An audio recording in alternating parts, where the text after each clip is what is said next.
Afghanistan's Taliban rulers are maintaining close ties with al-Qaeda as they consolidate control over the country, and their main military threat is coming from the Islamic State extremist group and guerrilla-style attacks by former Afghan government security personnel, UN experts said in a new report. The experts said in the report to the UN Security Council that with the onset of better weather, fighting may escalate as both Islamic State and resistance forces undertake operations against Taliban forces. But neither is nor al-Qaeda is believed to be capable of mounting international attacks before 2023 at the earliest, regardless of their intent or of whether the Taliban acts to restrain them, the panel of experts said.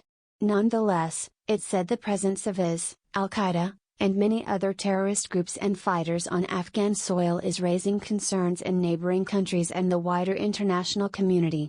Since their takeover of Afghanistan last August 15 as US and NATO forces were in the final stages of their chaotic withdrawal from the country after 20 years, the Taliban have favored loyalty and seniority over competence, and their decision-making has been opaque and inconsistent, the experts said.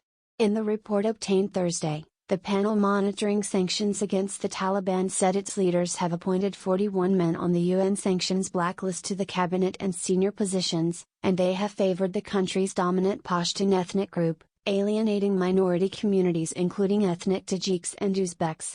The Taliban's primary concern has been to consolidate control while seeking international recognition, to re-engage with the international financial system and to receive aid in order to deal with the growing economic and humanitarian crisis in Afghanistan, the experts said.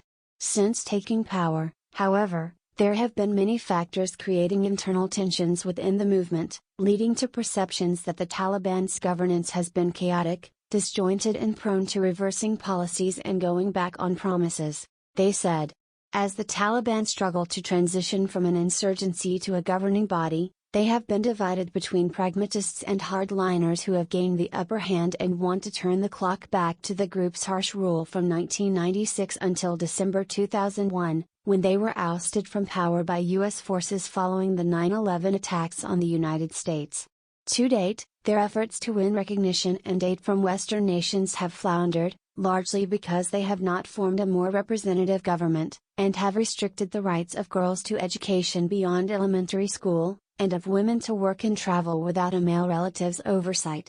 The central dilemma is how a movement with an inflexible ideology can engage with a society that has evolved during the past 20 years, the experts said.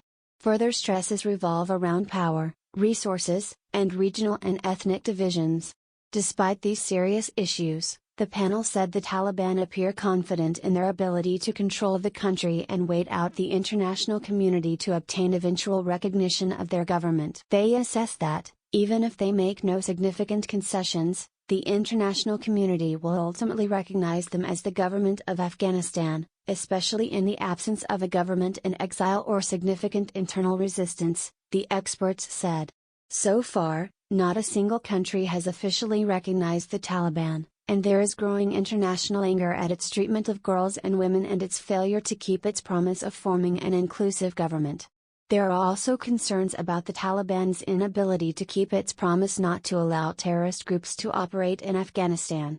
The panel said the Haqqani Network, a militant Islamist group with close ties to the Taliban, moved quickly after their takeover to gain control of key portfolios and ministries including Interior, Intelligence, Passports and Migration. It now largely controls security in Afghanistan, including the security of the capital, Kabul, the experts said.